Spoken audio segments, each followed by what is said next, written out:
നമസ്കാരം. ഡെമോക്രസിയാണ്. എല്ലാവർക്കും സ്വാഗതം. താരങ്ങൾ രാഷ്ട്രീയത്തിൽ അധികം ഇടപെടുന്നത് കണ്ട് ശീലമില്ലാത്ത നാടാണ് കേരളം. ലോക്സഭാ തെരഞ്ഞെടുപ്പ് പ്രചാരണത്തിനായി രാഷ്ട്രീയം പുറത്തു പറയുന്നതിലൊന്നും താല്പര്യക്കേടില്ലാത്ത കമ്മ്യൂണിസ്റ്റ് സഹയാത്രികനായ നടൻ മുകേഷ് MA ബേബിക്ക് വേണ്ടി പ്രചാരണത്തിനെത്തി. കൊല്ലത്ത് പ്രേമചന്ദ്രനോട് ജയിച്ചില്ലെങ്കിൽ അങ്ങ് ദില്ലിയിൽ പോളിറ്റ് ബ്യൂറോയ്ക്ക് തന്നെ നാണക്കേടായേക്കാവുന്ന സാഹചര്യം നിലവിൽ ഉള്ളതുകൊണ്ട് മുകേഷിനെ തന്നെ പാർട്ടി രംഗത്തിറക്കി. വിപ്ലവഗാനം പാടി വരവേറ്റു.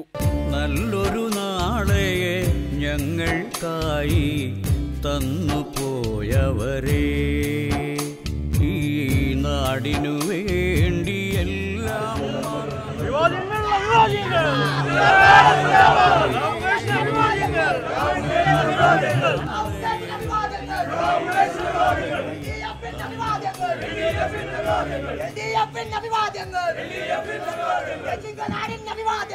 മലയാള സിനിമയുടെ ചോര കൊണ്ടിതിഹാസം രചിച്ച ധീരസഖാക്കളെ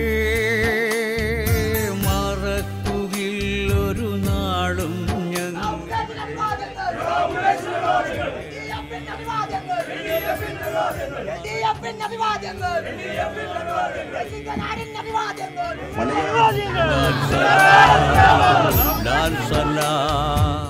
കാളിദാസ കലാകേന്ദ്രം എന്ന നാടക ട്രൂപ്പിന്റെ കാലം മുതലേ കമ്മ്യൂണിസ്റ്റ് സ്നേഹം വീട്ടിൽ ഉണ്ടായിരുന്നു. വളർന്നപ്പോഴും CPI-കാരനായി വളർന്നു. MA ബേബിയുടെ കീഴിൽ സംഗീത നാടക അക്കാദമിയുടെ ചെയർമാനുമായി. ഇപ്പോൾ ബേബിയെ ലോക്സഭയിലേക്ക് അയക്കാനുള്ള നിർണായക യുദ്ധത്തിൽ കാലാളായി കൊല്ലത്തെത്തിയപ്പോൾ ആദ്യം തകർക്കേണ്ടത് RSPയെയും പ്രേമചന്ദ്രനെയും ആണെന്ന തിരിച്ചറിവ് മുകേഷിനുണ്ടായി. പ്രേമചന്ദ്രൻ ഇപ്പോൾ അഭിനയിക്കുന്ന ഭാവം ഇതുവരെ ആരും അഭിനയിച്ചു കാണാത്തതാണത്രേ. പ്രേമചന്ദ്രൻ എനിക്ക് അന്യനായിട്ടുള്ള ഒരാളല്ല, അദ്ദേഹവും എൻ്റെ സുഹൃത്താണ്. വളരെ വിഷമത്തോടുകൂടി ഇങ്ങനെയുള്ളൊരു സാഹചര്യം അദ്ദേഹം അഭിമുഖീകരിക്കുന്നു എന്ന് TV-യിലൂടെ ഒക്കെ കാണുമ്പോൾ ശരിക്കും പറഞ്ഞു കഴിഞ്ഞാൽ കൊല്ലംകാരൻ പ്രേമചന്ദ്രൻ്റെ സുഹൃത്ത് എന്ന നിലയിൽ അതിനും എനിക്ക് വിഷമമുണ്ട്.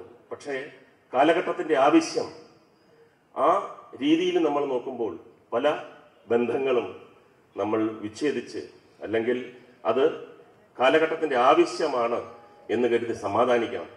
കാരണം ഞങ്ങൾ സിനിമ ഷൂട്ടിങ്ങിനിടയിൽ TV കണ്ടുകൊണ്ടിരുന്നപ്പോൾ പല സന്ദർഭങ്ങളിലും ഞാനൊരു സിനിമയിലും നാടകത്തിലും ഞാൻ അഭിനയിച്ച് കണ്ടിട്ടില്ലാത്ത ഒരു എക്സ്പ്രഷനാണ് പാവം പ്രേമചന്ദ്രൻ ഇടേണ്ടി വന്നിരിക്കുന്നത്.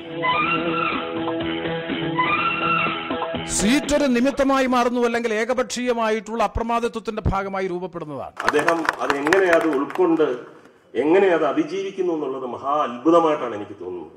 കാര്യം ബേബിയും പ്രേമചന്ദ്രനും കൂടെ ഉള്ള സന്ദർഭങ്ങളിൽ വളരെ മാന്യമായി 2 RSP MLA-മാർ രാജിവെക്കുന്നതാണ് അതിൻ്റെ ഒരു മാന്യത എന്ന് ബേബി പറഞ്ഞപ്പോൾ അദ്ദേഹം അങ്ങനെയാണെങ്കിൽ RSP-കാരുടെ വോട്ട് മേടിയ ജയിച്ച MA ബേബിയും രാജിവെക്കണം എന്ന് പറഞ്ഞപ്പോൾ അദ്ദേഹത്തിന്റെ ഒരു എക്സ്പ്രഷൻ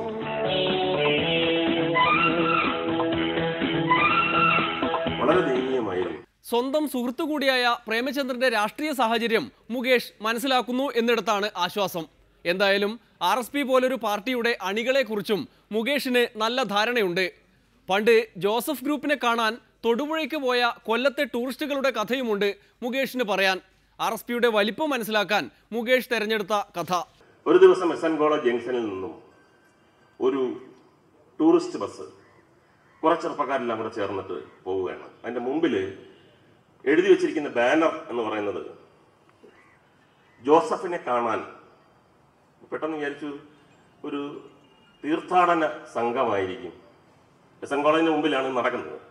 ഒരു തീർത്ഥാടന സംഘമായിരിക്കും. ജോസഫ് എന്ന് പറയുന്നത് സെന്റ് ജോസഫ് ആയിരിക്കും.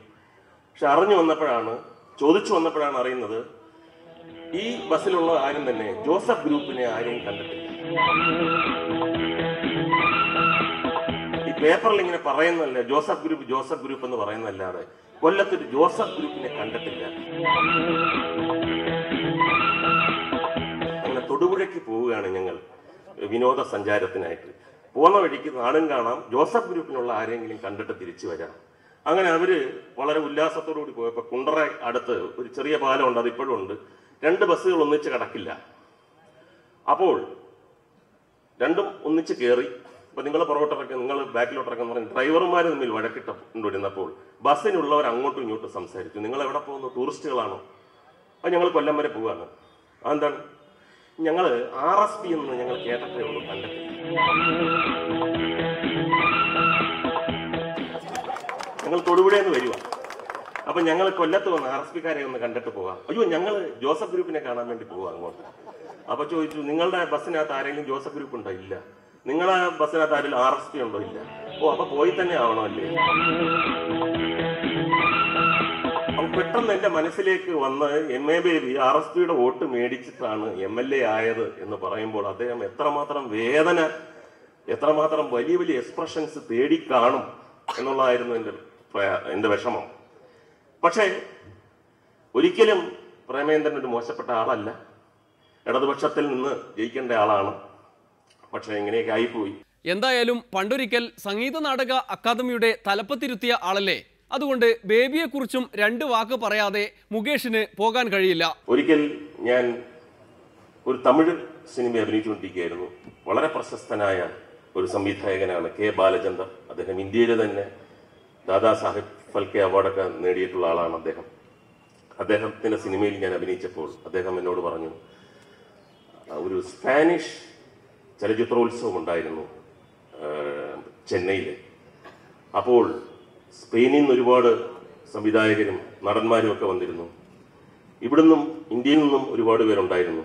അങ്ങനെ സ്പാനിഷ് ചലച്ചിത്രം മേള നടക്കുമ്പോൾ ഒരു താടി വെച്ച ഒരു ചെറുപ്പക്കാരൻ, അദ്ദേഹം ഒരു മലയാളിയാണ്, അദ്ദേഹം സ്പാനിഷ് ചലച്ചിത്രത്തെക്കുറിച്ചുള്ള ഒരു പ്രസംഗം കഴിഞ്ഞ് അതിന് ശേഷം ഞാൻ അദ്ദേഹത്തെ പോയി ഞാൻ അങ്ങോട്ട് പരിചയപ്പെട്ടിട്ട് പറഞ്ഞു, സ്പെയിനിലുള്ള ഒരു ഡയറക്ടറിന് പോലും സ്പാനിഷ് ചലച്ചിത്രങ്ങളെ കുറിച്ച് ഇത്ര അറിവുണ്ടാവില്ല, ഇത്ര ഗഹനമായി, ഇത്ര ഉള്ളിലോട്ട് പോയി കാണില്ല. അതേ അഭിപ്രായം തന്നെ ആയിരുന്നു സ്പെയിനിൽ നിന്ന് വന്ന ആൾക്കാർക്കും. പക്ഷെ അദ്ദേഹത്തിന്റെ പേര് മറന്നുപോയി എന്ന് പറഞ്ഞിട്ട് ഞാൻ പല പേരുകളും പറഞ്ഞു. അപ്പോൾ പെട്ടെന്ന് അദ്ദേഹം പറഞ്ഞു, മുകേഷിന്റെ സീനിയറായിട്ട് നിങ്ങളുടെ നാട്ടിൽ, നിങ്ങളുടെ ഊരിൽ ഉണ്ടായിരുന്ന ആളാണെന്ന് പറഞ്ഞപ്പോൾ ഇത് വേറെ ആരും ഇല്ല. ഞാൻ ചോദിച്ചു, MA ബേബിയാണോ? കറക്റ്റ് എന്ന് പറഞ്ഞു. അങ്ങനെ പല പല ഘട്ടങ്ങളിലും ഇദ്ദേഹം പിന്നെ ഇങ്ങോട്ട് വന്നു, കേരളത്തിലേക്ക് വന്നു.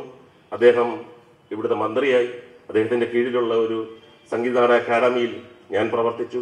ബേബിയുടെ കലാസാംസ്കാരിക മേഖലയിലുള്ള അറിവിന്റെ അവധാനതയെ ഉൾക്കൊണ്ടുകൂടി മുകേഷ് ആ വിജയം ആഗ്രഹിക്കുന്നു. ജയിച്ചു കഴിയുമ്പോൾ കേന്ദ്രത്തിൽ വല്ല സംഗീത നാടക അക്കാദമിയിലേക്കും മുകേഷിനെ ബേബി കടത്തിക്കൊണ്ടുപോകുമോ എന്നാണ് ഇന്നസെന്റിന്റെയും അമ്മയുടെയും മറ്റും പേടി. ഇനിയൊരു ഇടവേളയാണ്. അത് കഴിഞ്ഞ് ഇന്നസെന്റിന്റെ ഷെയ്ഖ് ഹാൻഡുകൾ. തുമ്പിക്കൈ മൂക്കോളം നഖമുണ്ടേ വിരലോളം തോട്ടി കുടുക്കിയുടെ കാനുണ്ണിക്കുട വയറാണേ.